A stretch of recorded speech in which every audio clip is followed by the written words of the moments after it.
Hi, everyone. Welcome to our episode of Life Origami podcast with Alen Leit. Today's show is about a big pivot in life where our guest, Lisa Peranzo, took a big transformation in life where she's been in the corporate world, got disappointed, went into a more self-employed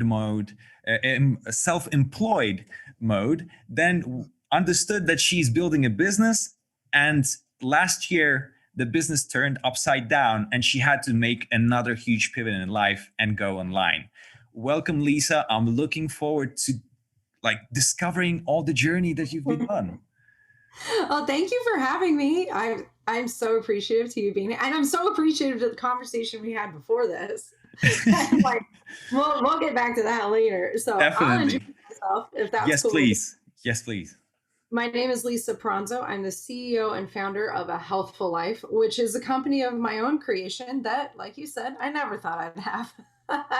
And it is an online personal training platform designed to help the busy adult find their fitness routine. So I Mm-hmm. have multiple certifications in the fitness industry and all the fancy paperwork from all the formal education as well. And I'll dive into my background if that's cool with you, so that Yeah, your let's listeners discover kind where did it all start, of and know. let's go in another way. Let's Okay. discover where are you at currently, Ah. and from that we will look into how it all started. So what Oh, are you doing cool. now? So what I'm doing now, a Healthful Life is, I'm very, very grateful that I actually had this crazy idea to have an online business, because a couple years ago it was like, oh, why would you do that? And then COVID hit, and now it's like, oh, that's why. So a Healthful Life now, we still have the online private coaching component that I've had, and the blog and the recipes and like all the stuff. And I know in the show notes you'll have the link to the website, so your listeners are more than welcome to go and check out all the things. And then when COVID hit, we took a massive pivot and started training live virtually because, as most of us experienced, the gym shut down. So I'll backtrack a little bit. Well, this time last year, I didn't know what COVID was. It's February 2021. Yeah, February 2020, didn't know what it was. No shame in saying that. Come March 2020, and I was like, oh, this is interesting. And I went to my brick and mortar one day, trained, and the next day it was closed. Mm. That fast, it shut down. And I gave all my people, my tribe, like a couple weeks. We were all kind of in our feelings. I think worldwide, we were all kind of in our feelings of being in this uncharted territory, not really knowing how to address it.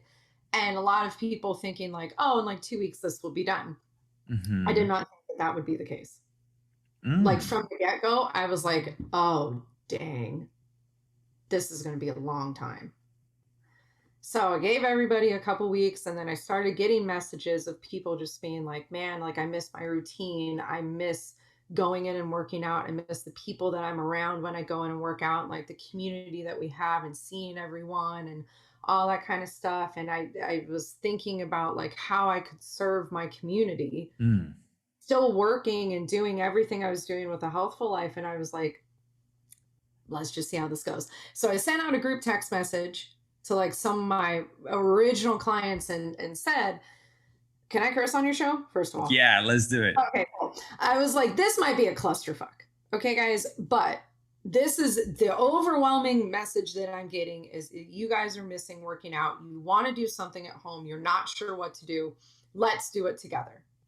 It could be a mess. This might be the hot mess of all time, but let's just figure it out. And we started maybe like April last year doing online workouts every single week. And it has not stopped. I went back, I record all the workouts. So if people can't access them live, they go back in and grab them off of a Google Drive. I went back through and I was looking at it, and it was like consistently 3 days a week Mm. they're in working out with me, which was a pivot I Mhm. never thought I would A take. quick question, like in this process of you found yourself, right, everything shut down, couple of weeks into realizing what the hell is going on.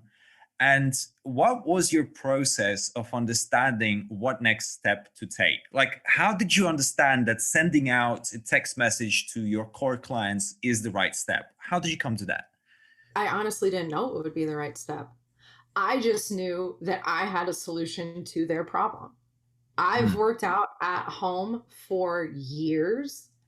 It's what's worked the best for me. Being a busy parent, going to a gym was not always conducive for me.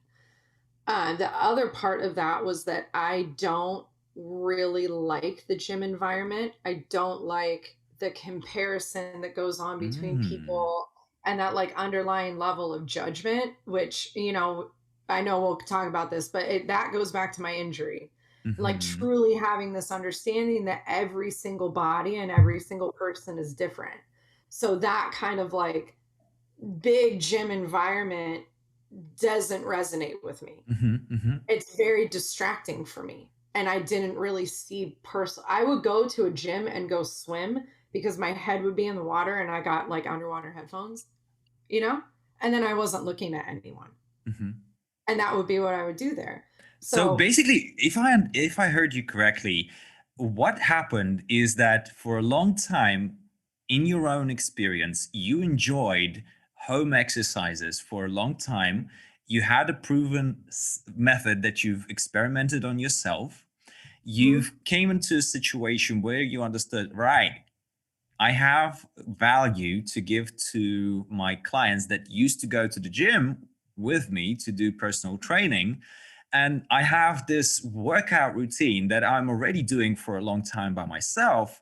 And mhm, why not share it with my clients that are now stuck at home and do not know what to do with their fitness? right. Exactly that. And Beautiful. it was, we know from COVID that one of the best things that you can do is be healthy. Boosted immune system, like, we all know that.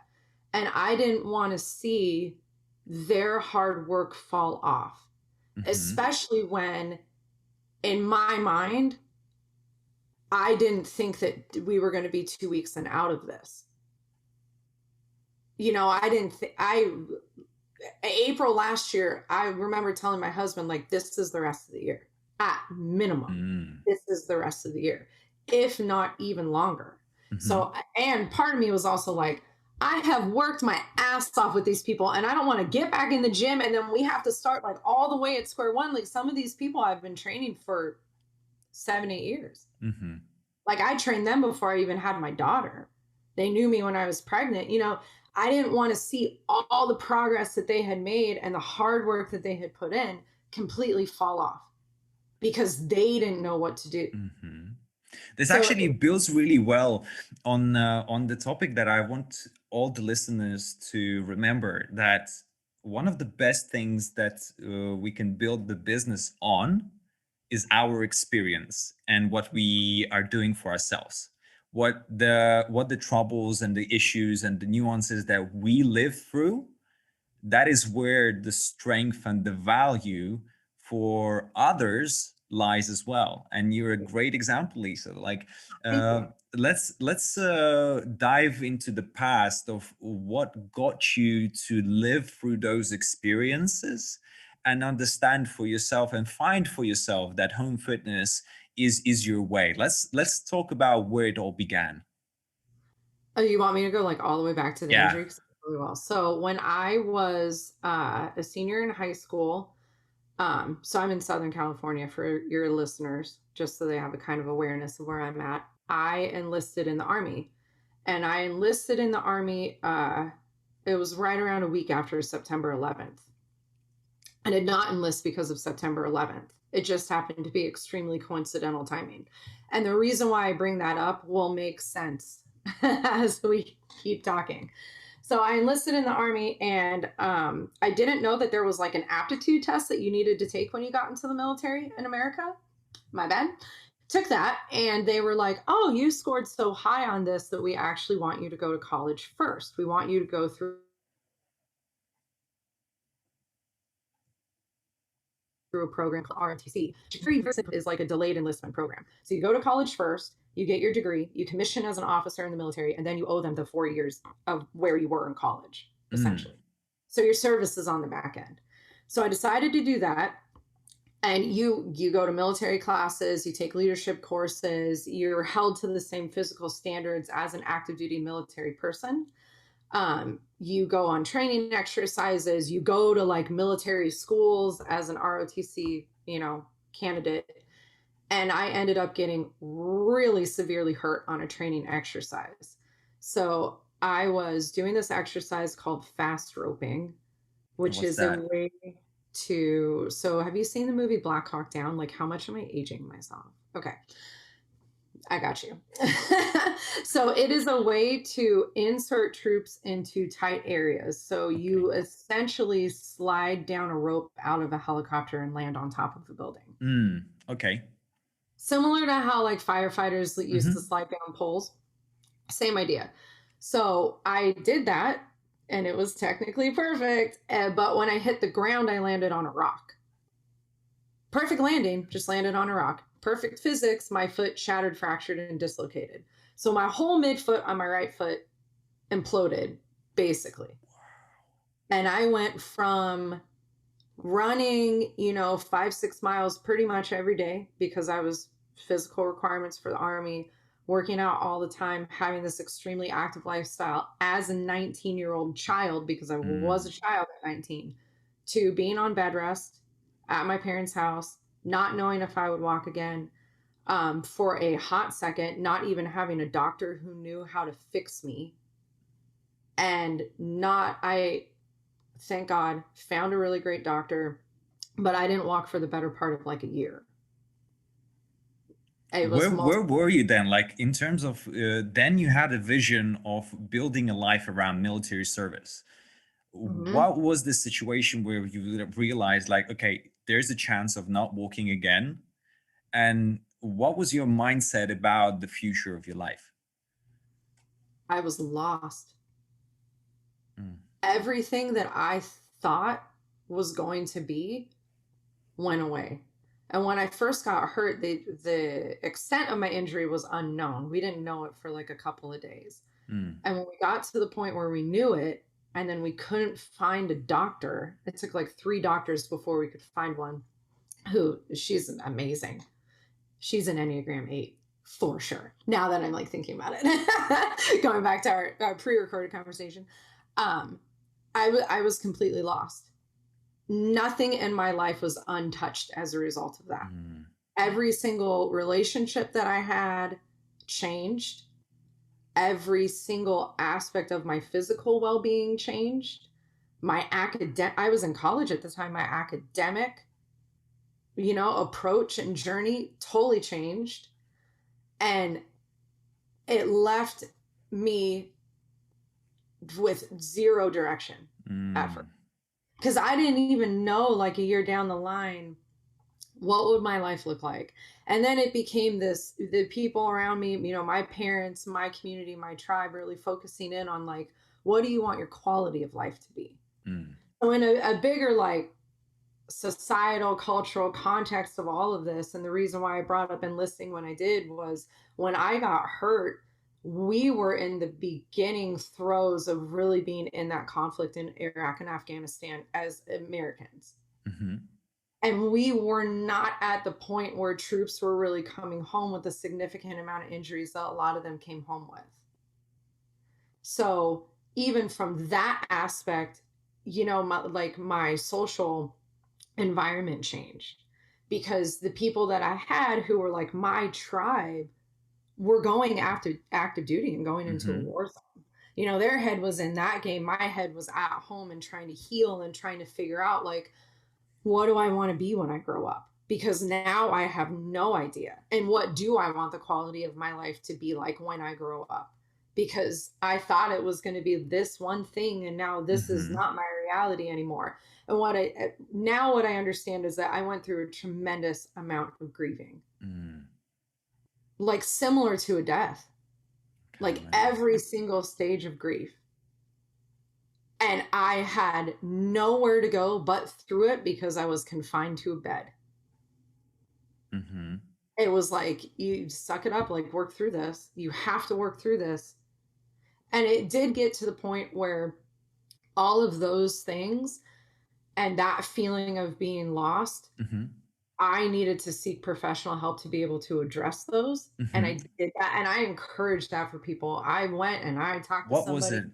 What was the help that you reached out to? Can you share that? What was who actually and what helped you to get over that situation in life? Oh, I went and saw a therapist. Okay. Like, How I long did needed. it take? Because I know for many listeners, for example, like I know in America, there is a culture forming to have a specialist working with you on a constant basis. It is a normal thing. Yet Mhm. in many other parts of the world, this is something out of the region of okay. If you go to a psychologist or a psychotherapist, then maybe you're a psycho or you know you're ill.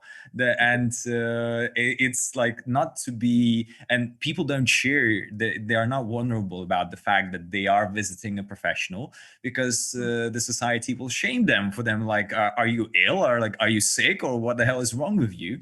Right. And the question of mental health isn't about like being, I don't know, without any problems. Is about being authentic and truthful with yourself that you do need help and you cannot write it out alone.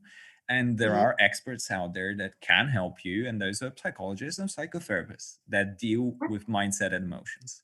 Can you share Yes. that journey? Like, how did that journey impact you, and how long did it take? It took a very long time, like years. I don't want your listeners to think that this was like an overnight process. And I mean, even just the process of seeking out a therapist and finding one that I liked and that I vibed with and could get something from. I knew what I wanted my end game to be. I knew that the emotions that I was feeling as a result of the trauma that I experienced was not something that I could process through on my own. Mm. I would be at a detriment to myself and a disservice to myself if I tried to approach that on my own.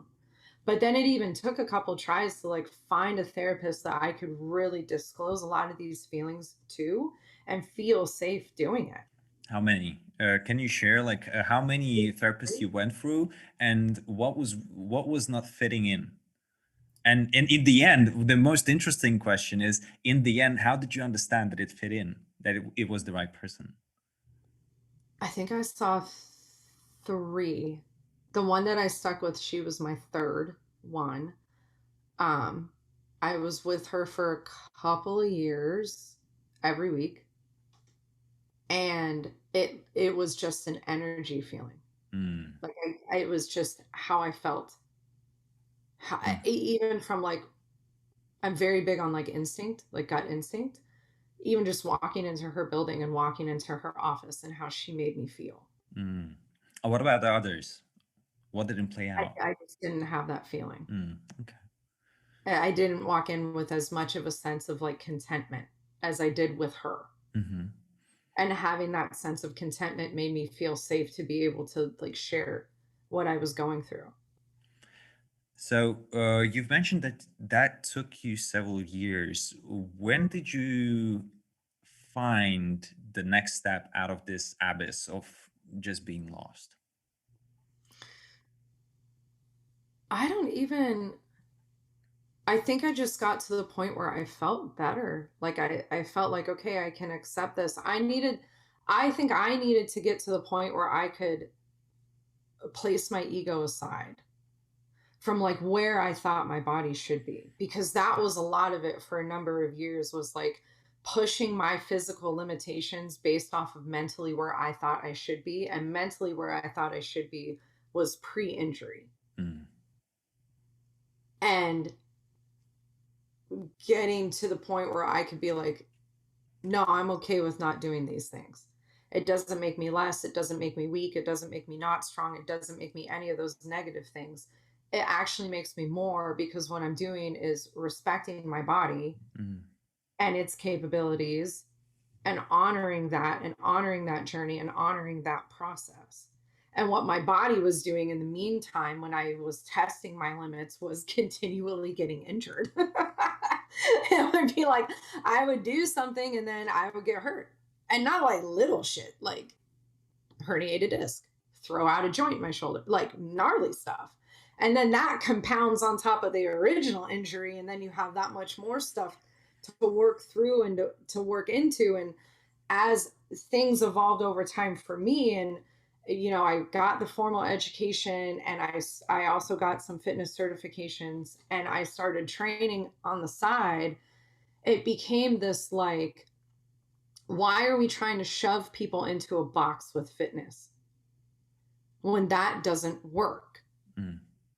It might work for some people, but it might not work for other people. And what I wanted people to have was this sense of like accomplishment and positivity and success when they walked away from training with me.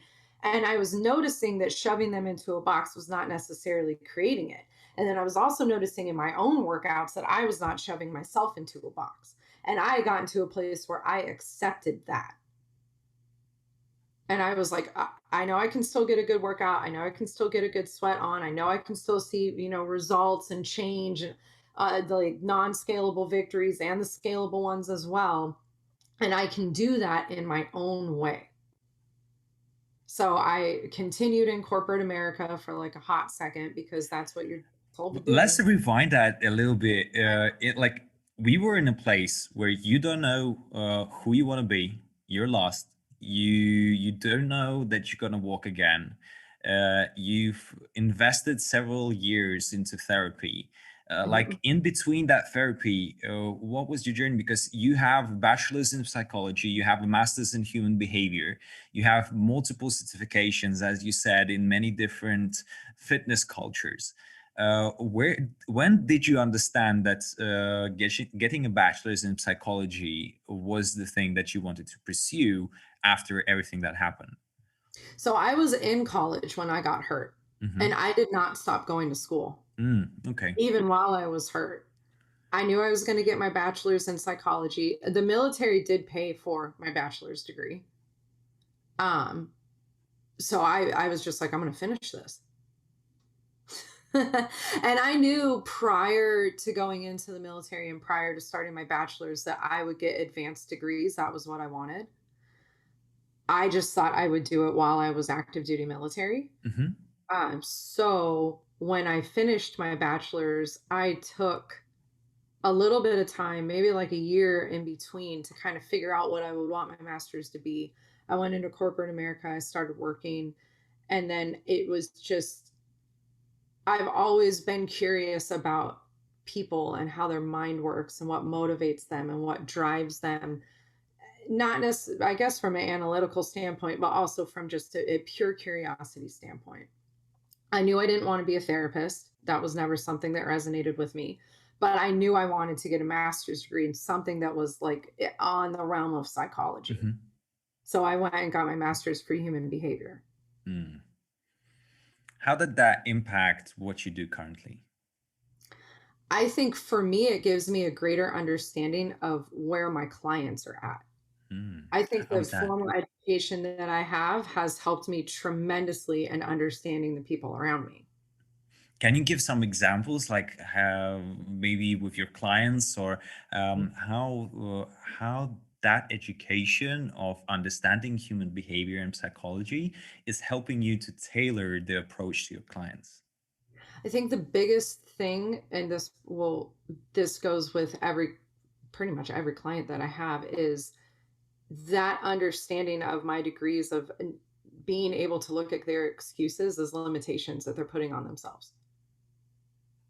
And it also has, in my own experience as well, has given me the ability to speak to them in a loving and kind way that doesn't make them feel small, because they're already doing that to themselves.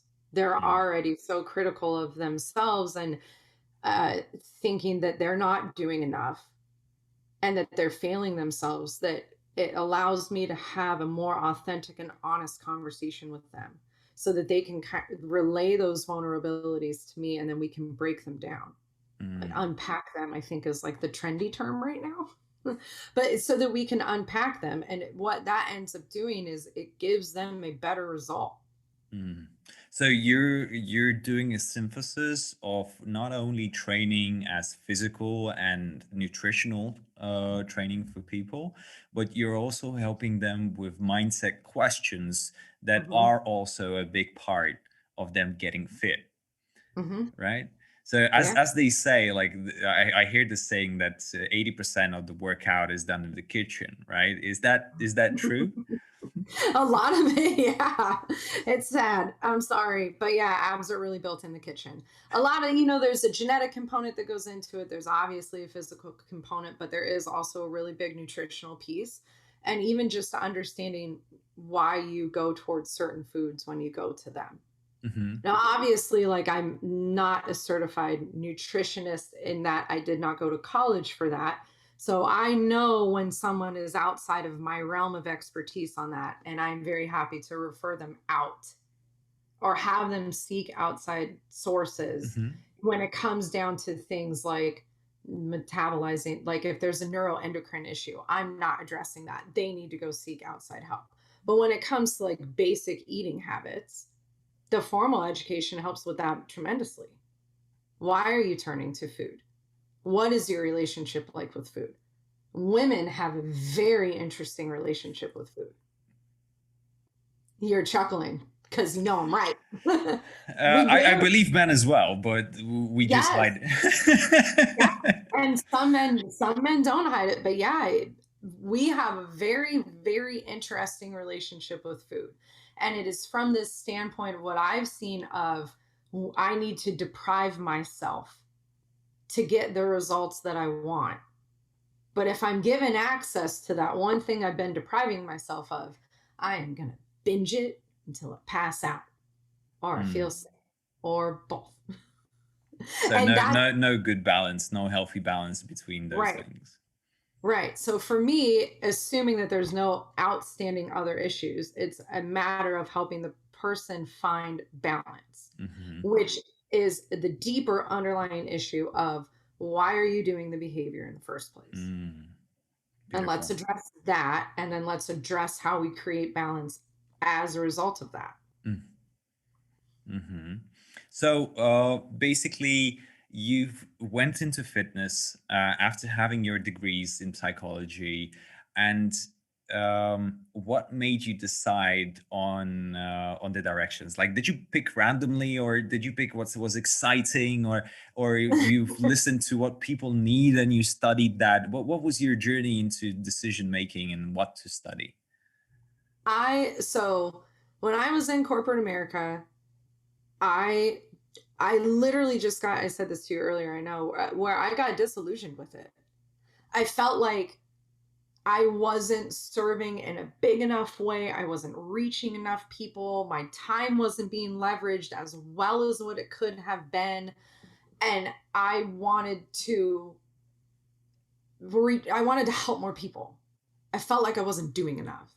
So I left corporate America. I went into fitness full time, not understanding that that made me an entrepreneur, but truly it did, right? Because then now I'm self employed and I have to hustle and like all the things, which was fine. But it was what motivates and like what resonates with me the most? What do I want to work on the most? So it was that personal training aspect. I was training in a Pilates studio. And then it was, how do I train my clients in a way that continues to motivate them, challenge them, and keep them coming back? Mm, I want them to continue to come back, not from a monetary gain perspective, but from an I want them to see how strong they are. And I've said this multiple times, like my Instagram stories, I talk about this a lot. What I've noticed with people is there's this nonchalantness when it comes, is that a word? I'm gonna make a word.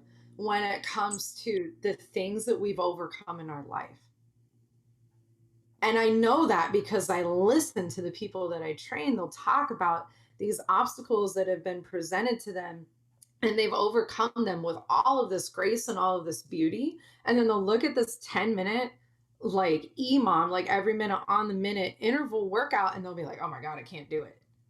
But my perspective is but you made it through all those other hard things. So why is the 10-minute workout going to be the thing that owns you? So it evolved into, how do I help people step into their strength?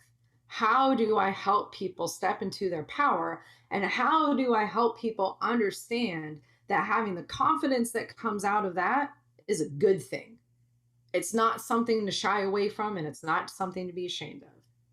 You should Mm-hmm. be proud of that and excited Mm-hmm. about that.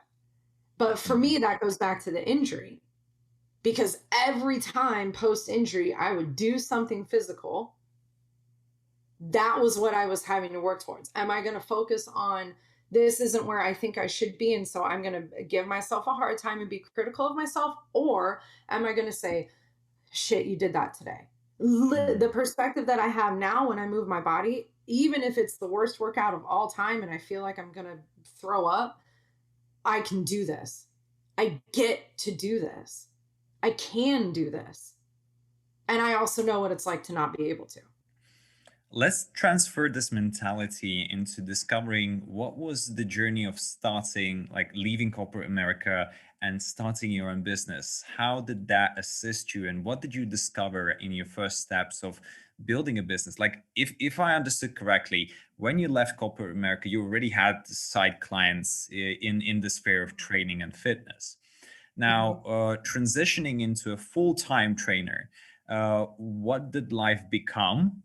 And what did you have to learn quickly to put everything in place?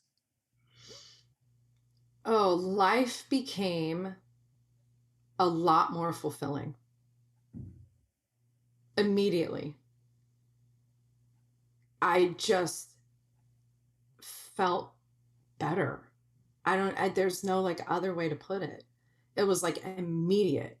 I remember leaving the office my last day in corporate America, and I was going to be like a month without really steady work. And for most people that would be terrifying, and for me it was liberating. Mm. But had you asked me back then, so that was, now I have to think, that was 2012 when I left corporate America. Well, I started in the fitness industry in 2008. So if you had asked me back then, like, what is life going to look like for you in 5 years? I never would have thought that I would have an online business. That wasn't in my realm of thinking at all. It literally was just like, I'm going to go and train people. I'm And going to that go was and train. local, right? So you were Yeah. focusing on a local market, on local clients. What was Mm-hmm. that like back then? Because I believe that many who are listening, um, there's so much digital talk around that Mm-hmm. we forget that we are living in a physical world, that there was a time where we didn't have the digital aspect Yeah. and everything still worked and we still had business and everything was still flowing. How did you make that happen? It was it was amazing. I had the brick and mortar that I train out of. I still work for that owner. She's phenomenal. She took a chance on me. It was like, I'm opening up this new spot. I'll give you a job. So I was like, shit, okay. So basically in a sense, what that was for you, it's you partner up Hmm. with a place that had clients. And No, she was brand new. She had no clientele. well, in a way, what I mean is that the place, even though it's brand new, but it served as a client magnet to the local people. Exactly. And Yeah. you've partnered up and you gave a percentage of what you've earned for private training into let's say this partnership, right? And this is an interesting thing that I would like to point out for all the listeners is that life is about partnering up, and it's okay to give up a percentage of what you earn to your Mhm. partner just for the sake of your partner providing you with clients. Mhm. And that is Yes. purely normal, and that's how business was always done. And it's not Yes. about saving every single last dollar or euro or whatnot you're making Right. to yourself. It's about learning to balance your business in a way where you can pay the people who bring you clients and you have a stable business. The only question Mhm. is, how much are you willing to give up of your income to provide a steady flow of clients and partner. Right. And I sat down and did that math. I knew how much I would make. So I had just gotten my Pilates certification, which up into that date was the monetarily speaking, the most I had invested in a certification. I wanted to make that money back. I knew I had like a 6-month time frame I wanted to make that money back by, so that I could, break even in my mind, start pulling a profit. I knew I was teaching group classes at the time, how much money I would make per head of in the class. Where I you're like, It sounds so funny per head. Usually it's like kettle head. yeah, right. Truth. So I knew on average how much I would need to work to make that happen. Beautiful. And I reverse engineered all of it to go back to that original like amount that I would need, and then to be able to start pulling a profit from there. But plus taking into account all the costs that you have of living and everything exactly. else. Mm-hmm. Right, drive time, gas, like all of those things as well, and also taking into account this was a brand new brick and mortar. It did have lead magnets in terms of marketing, but it was a completely not unestablished clientele at the time. For me, I saw that as an opportunity. A lot of people were like, nah, I don't want to do that. Like, there's not people already there. For me, I was like, yes, this is perfect, because then I can train them and mold them how I want them to be. And nobody, like, they're new. No one else has touched them. So this is going to be mine and mine alone. And I also knew that it gave me the opportunity to foster community within my community, to create the kind of environment that was the antithesis of what I saw at a big gym, where people, generally speaking, go at the same-ish times every day. You're going to have that. You're going to know who's next to you. You're going to know about their spouse. You're going to know about their dog. You're going to know about their kids. You're going to chat before class. You're going to hang out after class. Like, you're going to know them. And if you know them and you can love, encourage, and support them and build them up in this environment, everybody wins, because everybody's going to see results faster, because they know in that environment they're safe to fail. And then it was me coming in as the instructor and figuring out where they were and what steps it was going to take to get them to where I wanted them to be. let's dive into this idea. Usually it's the other way around, right? Is that where they come in, they say where they are and where they want to be, and you're saying that you do work from a perspective that you see the potential of where they can be, and you're helping them to achieve what you see in them as potential. Is that right? Because the difference is that they come in with their goals, but their goals are usually like, I want to lose X amount, insert a number here. Right? Mine is, I want you to be healthy. I want your back to feel good. I want you to have the tools that you need so that when you leave my presence, you can do this on your own. And I want you to lose the weight and I'll help you get there. Like, that, cool. But I want you to have confidence in your body as it is. So that was what I like set forth to go and do. And then to even evolve it from there, I got pregnant and had my daughter. And what I started seeing as a result of that was every mom I trained, it was like the same thing. It was like, I'm so busy. I can't do this. I can't dedicate this amount of time to being in a gym. Childcare is an issue.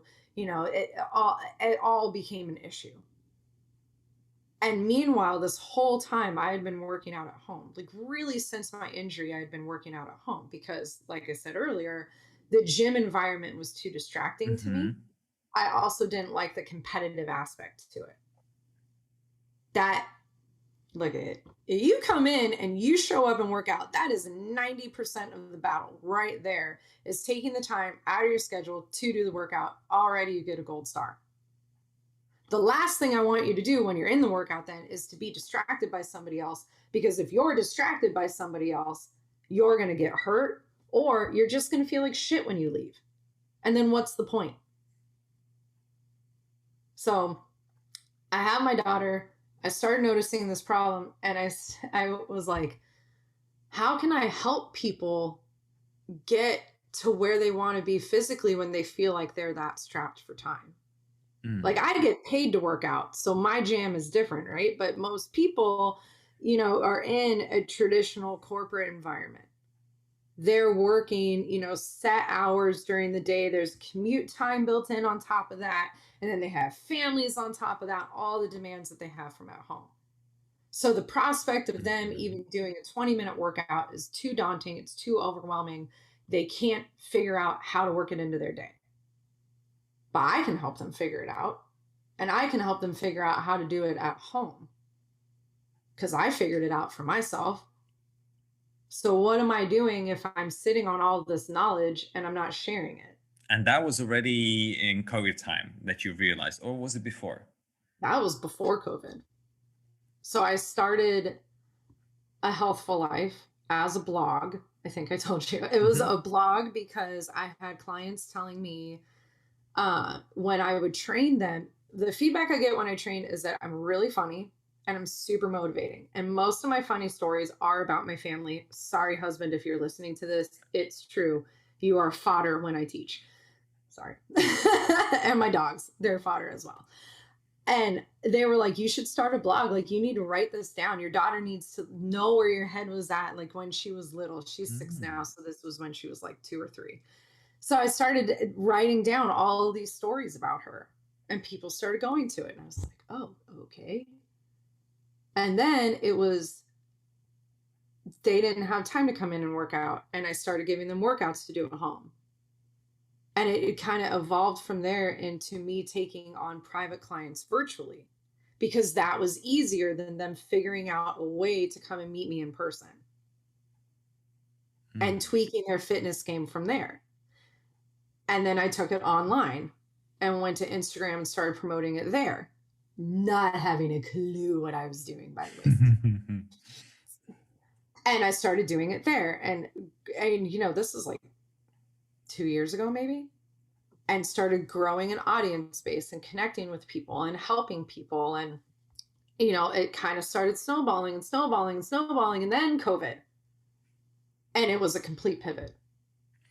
Well, you've mentioned in the idea that you were already helping people. Like, you had a blog, you've basically did virtual training for some of your clients. You've been already on Instagram and growing your following, growing your message. Then what was the pivot about? The pivot was when, before COVID hit, the online training that I was doing was not personal training. It was coaching. It was working through the mindset stuff, unpacking the nutritional issues, all that stuff. I would give them the workouts to do, and it was on the honor system that they were doing it. I would help them plan it into their day. I would, it was like preset, ready to go. This is what you're going to do. Okay, you're going to do it this day. It's going to happen at this time. These are the weights that you're going to use, whatever. So basically, it was like a virtual coaching / training where you provided them with the information, what they need to do, and then it's up to them. Did they do it or not? Because it's more of like a consulting service rather than actually following through and looking at them like, what the hell are you doing now? Right? Yes. Okay. Yes. And every week it would be reviewing their progress. And then when COVID hit, it was, okay, now I'm actually going to like train people. Like, we're going to have live Zoom workouts. And that's what it became, was a live Zoom workout. So we still have the private coaching component where it's more of that, like you said, like consultation. And then there's also actual live workouts that we're doing, because the gyms have been closed. And for me, even so, California, I think we've gone on lockdown 3 times at this point. Serious, everything is shut down, lockdown. And a lot of people, what I started noticing, it started with like one workout once a week. Mm-hmm. And then we moved to two, and then we moved to three, and each one does a different thing. And people were saying, like, man, even when gyms reopen, like, I don't know that I'm going to be comfortable with going, or I don't want to go and work out wearing a mask. Or, my gym before that I was working out in had daycare, and now they don't have daycare. The biggest one is the gym is open, but I have to reserve a time, and I can't do that with my schedule Mm-hmm. right now. My kids are learning online. I'm trying to work from home. It's just like too much of a cluster for people. Mm-hmm. So this has been the better solution. So even through the open and the shut and the open and the shut that we've gone through as a state, they've continued to do the online workouts. It's just more conducive to their schedules right now. I don't know, in fairness, if the online workouts will continue. I, Why I not? tell them, hmm? Why not? I tell them that I'm of service to them. If they want it to continue, we'll figure out a way to make it work. If it's Mm. no longer serving them, I'll move on from it. Okay. I don't have like a sentimental attachment. I will say this though. They have done more, I think, especially from like a weightlifting interval perspective, than I think they ever thought possible for their own bodies. Cool. I mean, they look, I trained them before I got on with you this morning. Like, they look amazing.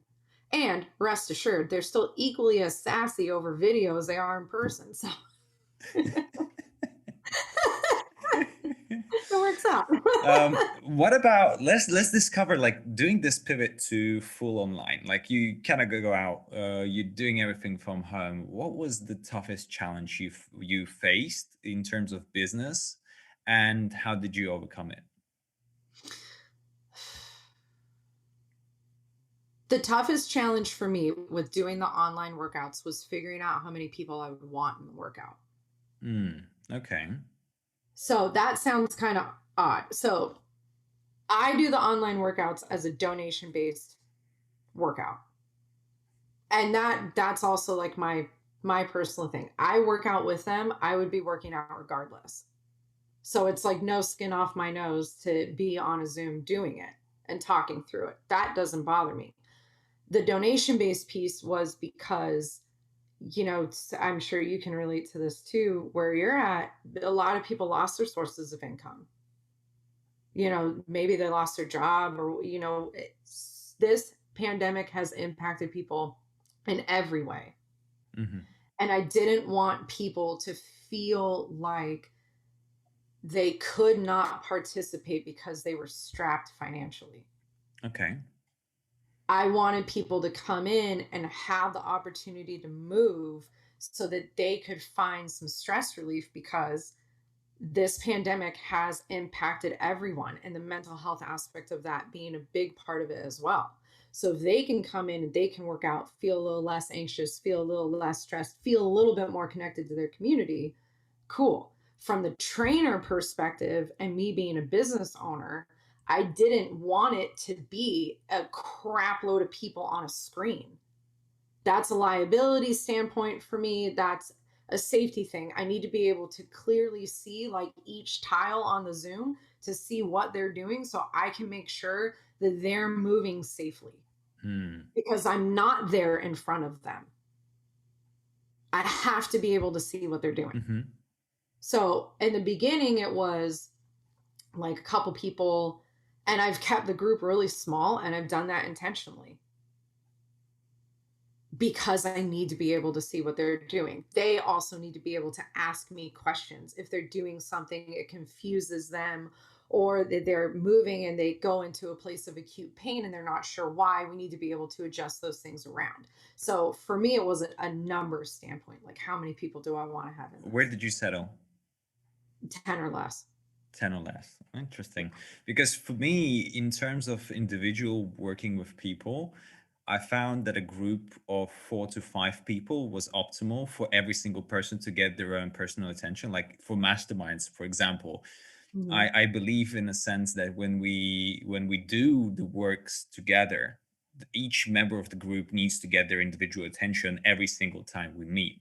I really Mhm. don't understand the idea of this hot seats where you have 10 people and only one or two people get attention and all others just sit Oh, and no. contribute. Like, it's not my thing. I don't get it. Like, I wouldn't want to participate in such thing. It's not my, Yeah. like, it's not my game. And I believe that everyone needs to have a win in this. And Mhm. yeah, I guess in terms of personal training, where you provide exercises and you look at the 10 people, because that's, let's say, the screen can give you the Mhm. needed space to view everyone, and provide individual attention. But yeah, definitely under 10 people, that's where the, let's say, safe zone for individual attention lies for me as well. Right. Yeah, because it's everybody is moving at the same time and we're all doing the stuff at the same time. Hmm. So for me, that number felt comfortable Hmm. so that I can make sure that if I saw something, I would be able to see the thing that was like, no, you need to stop that. Like, we need to adjust it around. An interesting question for you from a business perspective. I know that in some cases, like the business model of not specifically donations, but pay for the perceived value, is a thing that is getting more and more popular, where you actually provide a service. Like, for example, restaurants that adopted the, let's say, the payment method where you come in, you choose everything that you want to eat, but you pay as much as you value it, right? So if you value a dish for $20, you pay $20. If you value it for five, you pay five. If you value it for 100, you pay 100. So in terms of having a, I don't know that's happening in America. yeah, yeah, there Is is, if yeah, that's happening in America, I haven't heard of it. yeah, there are. This is Wow. a business model that is gaining a lot of attention, and it's been proven to be profitable in many cases. I can totally see that. And what I wanted to ask is, from your experience, if you would have charged a fixed amount, would you have been earning more or less than you're earning through donations? Mm, probably right around the same when I like break it down per person and on average the donations per class. Are the donations like fixed, or you let them pay whatever they I value? let them pay whatever they're comfortable with. Okay, that's very interesting, because this business model is one of the ideas where you're not imposing prices and you just let people actually enjoy the service and pay as they go for the perceived Yeah. value, and that's what you're currently doing, and it proves Yeah. to that you're making the same money basically Mhm. without the need of saying how Well, much should it be worth. and that kind of business sense too, I actually feel like I'm making more, Mm. because out of the brick and mortar, like for instance, if I were to give a private session, the brick and mortar takes a cut of Mhm. the private as a rental fee, right? So then I'm walking away with like X amount of dollars. But then when you factor in commute time, gas, and a babysitter, and a lot of why I actually am like really enjoying this is because it gives me that flexibility to do this without having to factor in a babysitter. Mhm. Before I would work at nights at the brick and mortar. I've since given up those shifts. Um, and I had to have a babysitter every time. Mhm. So then it became a matter of reverse engineering that. Am I making enough money to justify the cost of childcare? Mhm.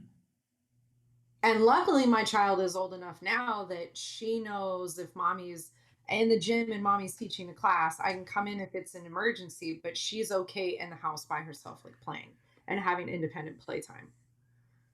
And that's like the don't use the stove, don't turn on the microwave, fire is hot. Sort of thing. And all of my clients know her. Like I said, a lot of these clients I've had for a number of years. Some of them even knew me before I was pregnant. So for them, it's kind of cute too that they get to see her. Like she'll come in every once in a while with her whatever outfit of the day she's chosen. And they get a kick out of like seeing her too. So it's for me, in that regard, this has been more profitable.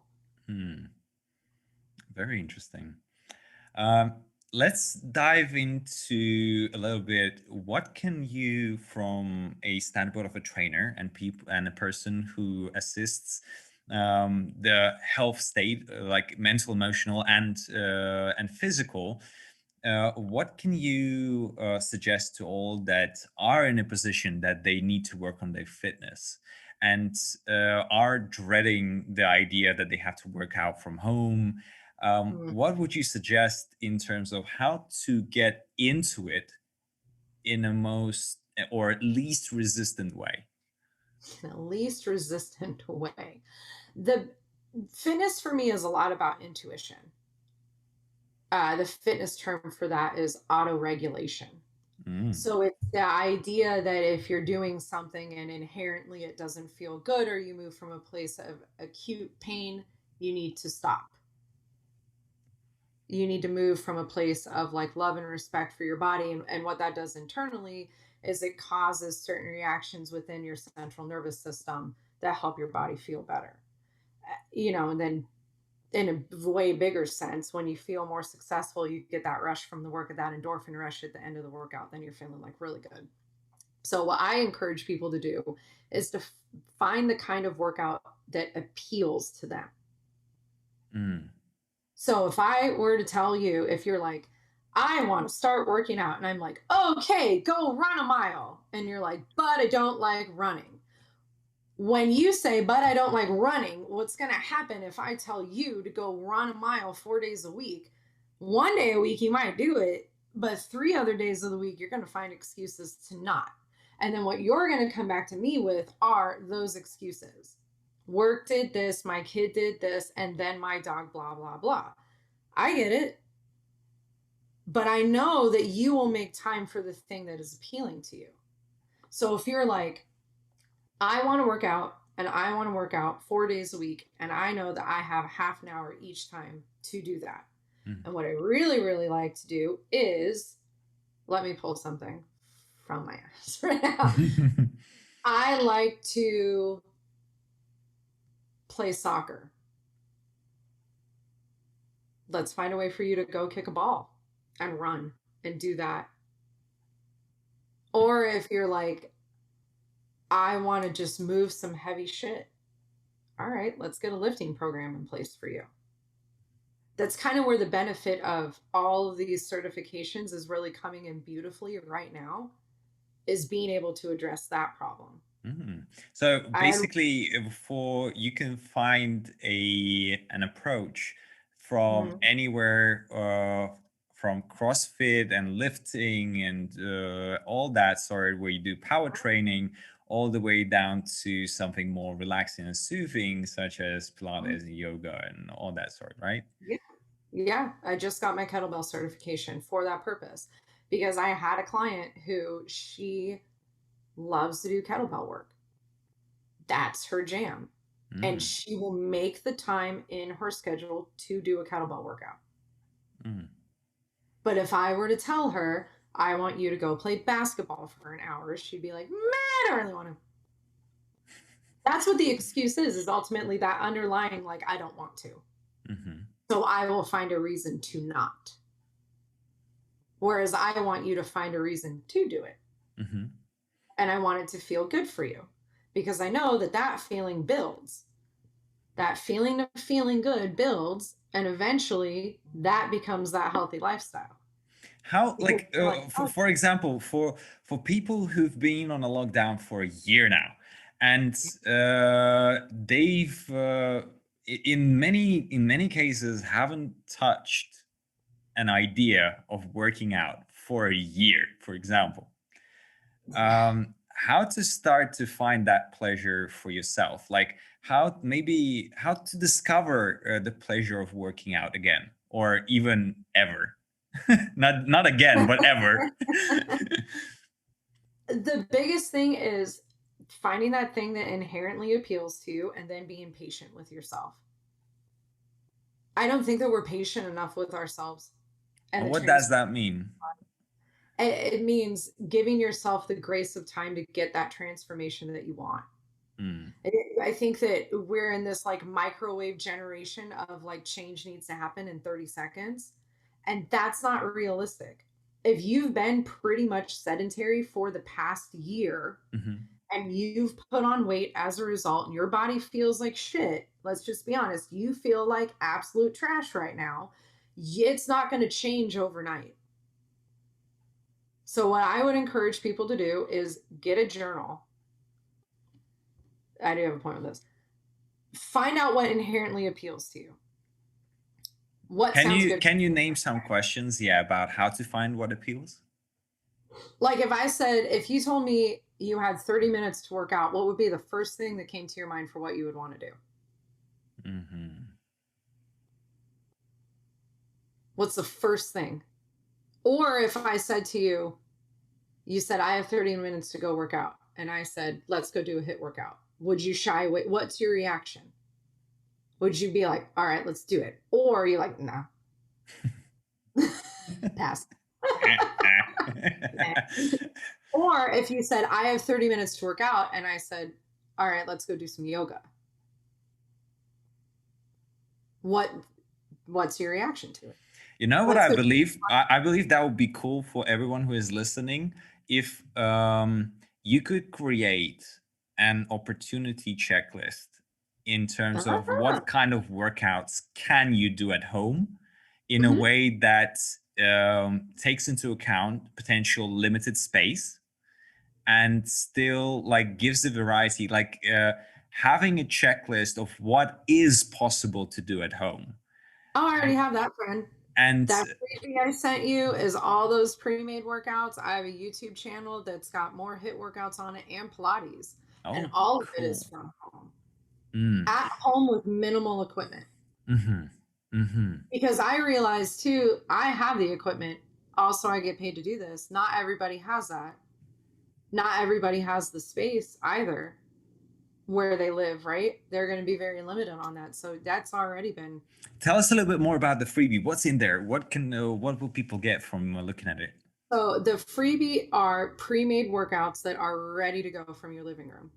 Okay. Quick, short, hit style workouts. You can use dumbbells with them, but the What is a idea hit exercise? Like what is it high about? intensity interval training. Okay. Mm-hmm. So what you're doing is you are working for either a number of reps or a specified amount of time, and then you get a rest period. So what you will feel is your heart rate doing this like cyclical thing. Mm-hmm. I've had people tell me it feels similar to sprinting when they push like really, really hard. The idea is that it's a very efficient way to build muscle and burn calories when you're short on time. Mm-hmm. So these hit workouts you can use with weights and they're ready to go. Like plug and play, use them, go with it. Mm-hmm. Or you can use them without weights. Up to you. They're baseline foundational level workouts that will help jumpstart you if it's appealing to you, that you can make harder or easier depending on where your body's at. Mm-hmm. That's the freebie. Got you. The website has a link to the YouTube channel that if you subscribe to it, those workouts are also free. And that has like 30-minute mat Pilates workouts on there and like 10-minute, 15-minute mat Pilates workouts on there if that's a more appealing thing to you. It's got other hit workouts on there as well for people to go along with. Every single day as well on my Instagram, I put workouts up Mm. for people to use. Those workouts are specifically designed for the busy adult who doesn't have an hour to spend working out, who wants to get it done in 30 minutes or less.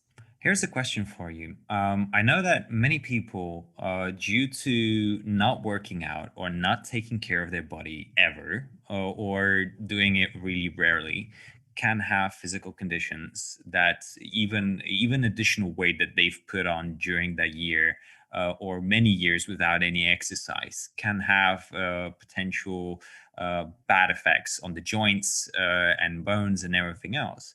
And doing hit exercises can be potentially really a heavy burden on the body. How to They get get into how to get into exercising, taking into account like potential trauma, or like for example, like for me as a person who suffered like 4 years ago, I had a diagnosis of three hernias in the lower spine, and even though that these days it doesn't bother me, and I didn't do like say a secondary checkup to see what is their size, did they like contract, and so what is happening down there. But in general, I know that 2 years ago, I've been doing training. I've been on a marathon for a month, and I did get really good results, and everything was really great. I've done my first 5K run there, and like it was really cool. But then I got tired and I stopped working out again. And still, I'm worried that introducing high interval or really a lot of, let's say, pressure on my body, especially like I know that I've put on additional 10 kilograms throughout the last 1.5 years that came out of nowhere, like unexpected. Like I had my weight stagnating at a level for a really long time, and then it just boop went up 5 kilos, and I was like, I don't get why. And yet it is really putting a lot of pressure on the spine, especially the lower spine, when I work out, when I walk, and everything else. In those kind of situations, when people do find that they have let's say a medical condition where they cannot apply a lot of pressure on their body, what should they start with to get going, to start building up their body how to properly say it in English? Oh, like body composition? Huh? Like body composition? Yeah, like strengthening the muscles of the Mhm. back of the abs so that they hold up the spine and support it, and then develop further. What can you suggest in this case? The first thing was stuff like that, especially where you know that there's injury to the body, you need to consult a doctor. Like that is a non-negotiable for me. If I have some, I've been really lucky to train a lot of people who have had very significant injuries. Consult a doctor and let your doctor tell you if there are specific exercises or things that are contraindicated for your body as a result of injury. Mm, So, for instance, with your back, a lot of the times with back injuries like that, articulating through the spine and certain means of rotation through the spine are contraindicated. You can make the herniation worse as a result of doing these movements. Depending on, where you're at in terms of when the herniation happened, how bad it is now, how much you've moved past it, your body awareness, there's lots of stuff that goes into it. That's my first thing.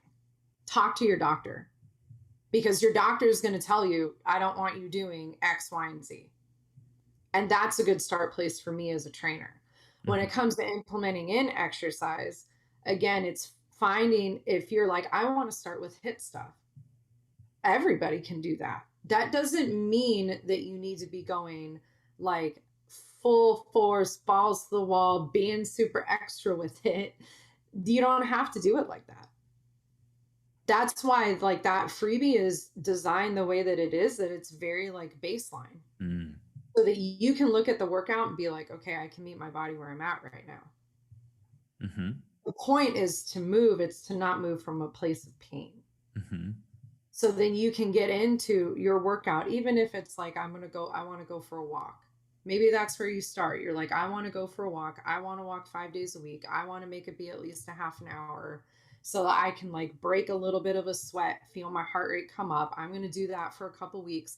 And then I'm going to move into this other, whatever it might be that feels good for you. The in core terms of the strength. intervals, like you said right now that there should be a step-by-step process of increasing the difficulty of your workouts. In Mhm. terms of providing an understanding of the, let's say, the level of training that you need to put in and the amount of time, when is the, let's say, a healthy period where you can step up the game from what you're doing now? That varies from individual to individual. What I would say, generally speaking, if you're looking at a HIIT workout, let's say that it's like a prescribed time. So you're going to be working for like 30 seconds on this single one exercise at this specific prescribed weight, which is Hmm. different for everybody. Because here's the thing is I could give you the exercise, and depending on where your body's at, maybe like 5 pounds is sufficient. But if I give it to somebody else, maybe they need 3, maybe somebody else needs 15. It varies. So, as a caveat, when I train in person and I'm prescribing weight depending on the exercises that we're doing, I give a range. Mm-hmm. Everybody has to figure out what works for them. When it comes to leveling up on the fitness, the general rule of thumb that I have is if you are able to get like 12 plus reps per interval of exercise and you are hauling ass through them, you don't feel like you've worked at all, you need to increase the weight. But increasing the weight doesn't mean that you jump up 10 or 15 pounds. Like maybe you go from the 3 to the 5. Mm-hmm. See how that feels. So And then maybe incremental, small steps of increasing. right. Because Don't what we don't be a want, hero and try don't to show be you. don't be a hero. Now, if you go up to the 5, let's just say you started at 3 and you go up to the 5 and the 5 still feels too easy. Okay, we can increase you again. But those increases are only able to happen if you are moving with the correct form in your body. So, what I really encourage people to do is to listen to the feedback that their body is giving them. Mm. If they start moving from a place of pain, that is your body telling you to stop. But I want people to know the difference between work and pain. And It what's should that? feel, it should feel challenging. It should feel hard. You should be pushing yourself, but not moving from this place of like, I am in such staggering pain now. Like the pain it's painful. It's blinding me. Like it hurts so much. Does that make sense? Like, am I articulating myself well enough? It sounds like two extremes. Can you like in terms of what is a norm to feel when you're exercising? You should feel work through your muscles. Like you should feel your muscles working and exerting themselves. You should feel breathless through points at your interval, not like I'm going to pass out, but like I'm breathing heavy. You should be breaking a sweat, but it shouldn't be to the point where you feel like shooting pain through your legs, for instance, Mm-hmm. right? Or like shooting pain up your neck. I don't want you feeling those things. But like if you're doing a squat, for instance, I want you to feel like your hamstrings are working and your butt muscles are working and your core is firing and engaged, Mm-hmm. which is the opposite of what you feel when you lay on the couch. Mm-hmm.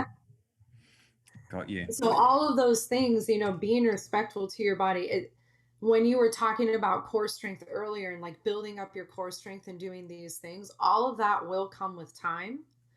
But a lot of the times what happens is we get to this point where we've regressed and then we feel crappy and we've put on weight and we feel super icky and then we want it all gone, we want it all off. And the answer for most people is to go like balls to the wall, like hella crazy with their workouts because their ego is getting in the way. Mm-hmm. When for me it's like it wasn't an overnight process for you to regress that much. So you can't start either where you stopped before, if you were working out before and you stopped, or where you think you should be. Be patient with yourself. Mm. Start with the gentler approach. Take the incremental steps to build up to that place where you can push and go crazy. In your experience, for a person that barely ever worked out, how much time does it take to get to a comfortable place of fitness? You mean like where they're working out on a regular basis or where they see change? I would say like take a lazy person, like someone who is full on just in work and doesn't take care of his physical health, and a transformation where fitness is intertwined into the lifestyle. 6 months to a year. Mm. People think it's going to be like the 30-day process. It's Mm-hmm. not. You say you're like 30 years old and you never done anything. 1 month is not going to be long enough. It will help you establish the habit for sure if you can stick with it. but then I want you to stick with it for the second month. Because what I understand is what's happening through that time is you internally are, so, on a subconscious level, you're looking for the change. And what happens after the first month is people are like, ugh, no change happened. It didn't work. I'm going to stop. For me as a trainer, I know it takes longer than that. Mm-hmm. So what I encourage people to do is to very actively track their progress. What is So that? get it. What does that mean, actively tracking progress? So I make them get a journal. I make them, we have, when I like coach someone privately, they have workouts that are benchmark workouts. So the workout for, strength, and then there's like a workout for the hit interval, time, reps, endurance. They will have one of those workouts, and I want them doing those workouts once a month. And we plan out when that's going to happen. But then what I also want them to have is just a journal, quick sentence, maybe two. How are you feeling? It doesn't have to be an everyday thing. It can be a once a week thing. What happens first when the body transforms is a non-scalable victory. So what you're looking at when I say that is, I mean, my energy level has increased. So how do you mark that? Well, maybe you don't have the energy crash at like 3 p.m., right? I'm sleeping better. My joints hurt less. It's those victories that are going to happen first. Non-scalable means Mm. every victory that you can have that literally is not on the scale in your bathroom. Okay. My pants are fitting better. I don't have to lay down on my bed to zip up my jeans. I believe that what the listeners can do additionally is, before you start dedicating your life to make a physical transformation, is writing down your story of your current state of health. Mm-hmm. What worries you? Yes. What is wrong? What you're not satisfied with? And all the things that you are potentially suffering from, Mm-hmm. or something that really bothers you on a daily basis, as a benchmark. Where are you starting from? And that will really help to track the week to week change, from actually comparing yourself with where you are currently to Right. what are the non-scalable changes in life. Yes. And what I would also encourage them to do to even take that a step further is to write down why they're doing it. Not, they can write down their goals for sure. I'm here for that. But why are you doing it? But And why? not the why that you tell to like your friend. The why that you keep so deep inside that you're too embarrassed to share it with anybody else. What it, Everybody mhm. has that. But what if you don't? What if you? I'll change the question. Why? What if you feel that you don't have it? Then you are not digging deep enough, because you do. You do. Everybody does. I've told other people it's that I want to look good naked to myself with the lights on goal. It's that goal. Okay. What if, Everybody has there is an interesting thing here that I want to dive into personality typing theories for a moment here. There's a really interesting personality typing theory called the four tendencies. The four tendencies looks at expectations and the game of inner and external expectations in life. And people who are great at dealing with inner expectations, those are the questionnaires, and those are the people who don't abide to external expectations. They just, anything that you tell them or expect from them, they're like, no thank you. Only if something that you tell them and you like convince them that it's something that they want, and they say why they need it, then it works for Mhm. them. Like what are you saying now? The expression of the idea that, what is your core why? Why the hell do you want to be healthy? Why the hell do you want to be fit? Why do you need it? And this is a great question for a questionnaire, because their life is built around internal expectations, and if they set one, they will follow through because they know why. And as Mhm. long as their why is present, as long as their why is in front of them, they will be dedicated to that full on. Mhm. There's an opposite. An opposite is an obliger, a person who is never friends with internal expectations.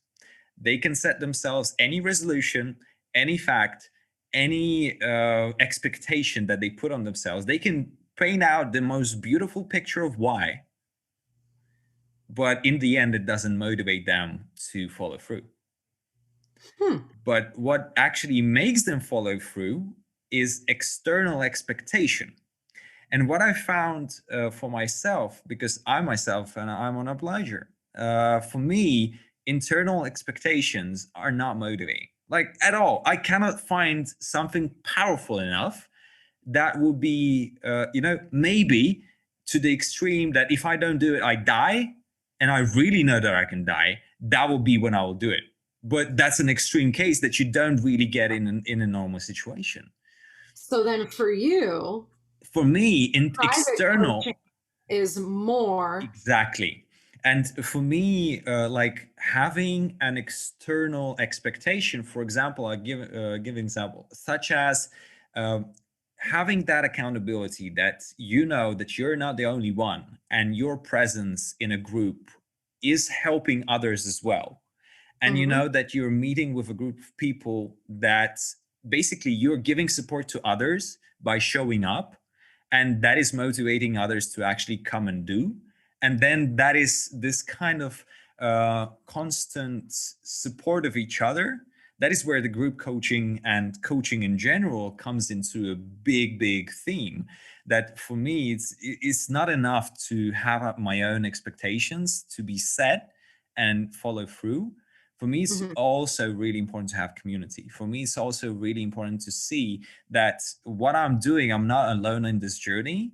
And through actually putting myself in a situation where I have a group of people with whom we're doing it together. And I know that me showing up is, of course, it's helping me. Yes, I'll get fit. Yes, I'll get the results that I want to get. But me showing up helps others to show up. That is Mhm. way more motivating than putting myself an expectation to get somewhere. And this is where I want to kind of say that I recommend anyone who is listening, like check out the four tendencies. This is a simple quiz, but it holds a lot of interesting insights in terms of how do you relate to expectations. And there are two other types, and they're really interesting as well. There's I don't remember what is the name of the type, but basically they use the both worlds. They have really strong relationships with internal expectations, and they take into account all the expectations that are external. So they are like scheduling people. They are like all about timing and scheduling, and their life is about planning their life and fitting everything else inside of it. And what really bothers them and pisses them off if something goes not according to plan.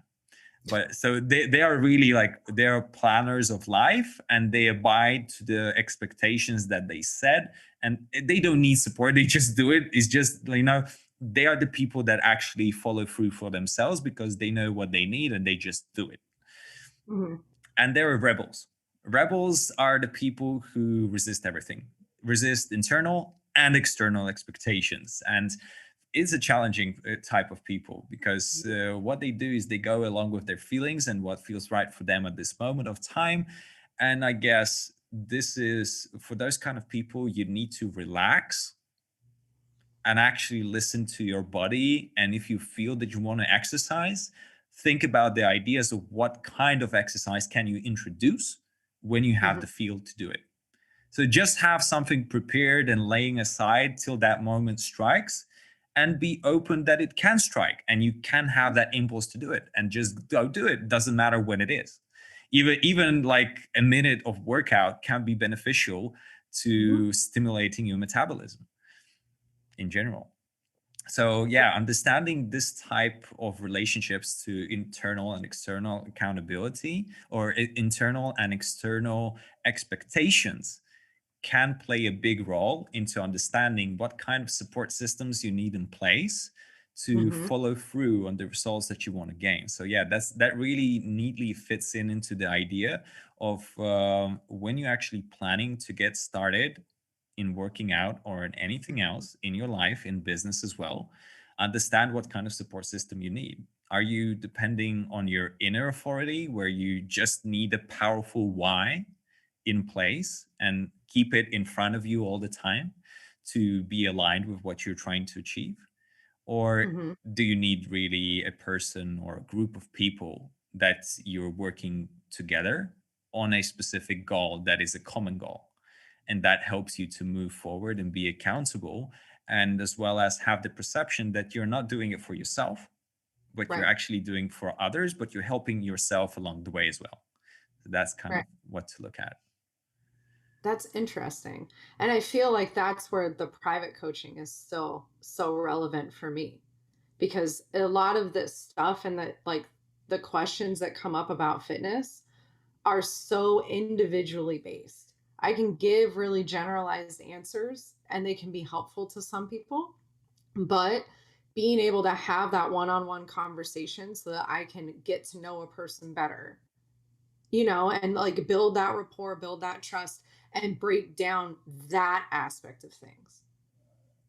Mm, Because when you were talking, I can think of a client who fits into each one of those categories and how I've addressed it as their trainer. And what would have worked for one person would not have worked for the other. But being able to know them on an individual basis mhm, has given me the ability to give them a solution that works the best for them, mm. That's beautiful. as well as seeing, like, minus the rebel tendency, the live group coaching, how all of those have kind of come together. The people who show up when they don't really want to, but they do it because they know that they're going to see this person or that person and they want to be in support of that person. Or the person who shows up because internally they're so driven to show up, because they're so driven to get to that end goal. Whereas the first person might not even understand what that end goal means for them, and how that kind of comes together in this like beautiful group environment. Mm. And then everybody's winning as a result. Lisa, tell us, please, how people who are listening that are thinking about starting and going into fitness and are resonating with you as a person to take them on that journey, how can they find you and reach out to you? So the two easiest ways, I only give two because we're busy. We don't have time to think about more, is the website and my Instagram. So the website is a healthfullife.org. I believe you can also get to it through the freebie that will be in the show notes. And that has everything. So all the recipe links are on there, the blog is on there, the Amazon store, and the link to the YouTube channel as well. So again, with the YouTube channel, it is free as long as you subscribe. Then and it has all the links to like social media. And I'm like waving my hand. Social media. And then the Instagram, the handle is my name, at Lisa Peranzo, and one links back to the other. So if you go into my bio on Instagram, you can get to like the website, private application for coaching. That's also on the website, and all of the different things from there. Like I said earlier, I do post workouts daily on Instagram. I will post a workout. It will be either within the post itself or within my stories. But the thing with all of this and with the freebie and all of these things is I am not in service to you if I'm not helping you as best as I possibly can. So when you download the freebie, if you look at it or you go onto the gram and you see the workout and you're like, I'm not sure how to do that exercise, I'm not sure how to work that interval, I don't know what weights to pick, or I have this injury, that injury, and I don't know how to work around it, please ask. Like, reach out, email me, go through the DMs on Instagram. That's usually faster. Reach out and ask me. So And Instagram, like direct messaging in Instagram is the fastest way to reach you. yes, but make sure, because the DMs on Instagram, when you're not friends with me, goes, or whatever it is, goes into that like abyss. Yeah. Make sure you're putting in why. you're messaging me and that you heard me on this podcast so that I know to get back to you. And it's me answering. So for all of this, for emails about fitness, questions that come through the DMs that are fitness related, you're getting me, you're not getting somebody else going through it. And I welcome the questions. I Mm, want you to have success with this and to find something that resonates with you so that you can have a healthy lifestyle. That's the ultimate goal. So please don't keep the questions to yourself. beautiful. Everything, as we said, will be in the description below.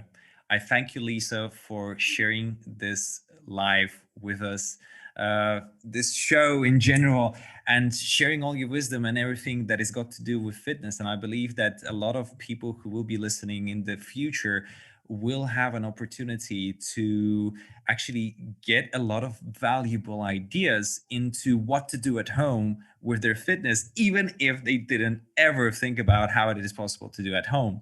So, all the links to reach out to Lisa will be in the description under this episode.